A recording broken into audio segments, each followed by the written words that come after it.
आहोत। जो मुद्दा आहे सोनम वांचुक गेल्या 21 दिवसापासून ज्या विद्यार्थ्यांचा नीट पेपर लीक झाला आणि देशाचे शिक्षण मंत्री धर्मेंद्र प्रधान यांनी राजीनामा द्यावा या मुद्द्याला घेऊन भारत देशामधील सर्व युवकांना त्यांनी आवाहन केलंय। सध्याची जर परिस्थिती जर पाहिली तर शिक्षण व्यवस्थेत बाजारीकरण होत आहे। त्या बाजारीकरणाचा मुद्दा शाळा कॉलेज बंद पडले आहेत आणि ट्युशनच्या माध्यमातून लाखो रुपयाची लूट हे शासन आणि क्लासेसच्या माध्यमातून होत आहे।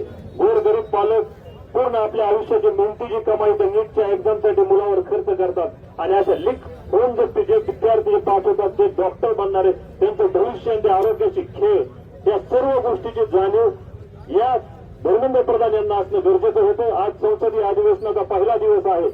समाजवादी पार्टीच्या वतीने अनेक खासदार त्या ठिकाणी त्या मंचावर जाऊन जाहीर पाठिंबा देत आहेत। अखिलेश यादव आज 37 खासदारांसोबत त्या जंतर मंतर या ठिकाणी ते भेट देणार आहेत। या अशा मुद्द्याला आपण जर पाहिलं तर युवकांमध्ये जी जागृती पाहिजे ती जागृती दिसत नाही। हा प्रश्न युवकांचा आहे। भविष्य उद्याचं तुमचं या ठिकाणी येणार आहे आणि त्या भविष्यातही तुम्ही खेळवाड करत असेल तुम्ही गप्प असत असेल तर आपण लवकरच गुलामीकडे जातो असं दिसतोय।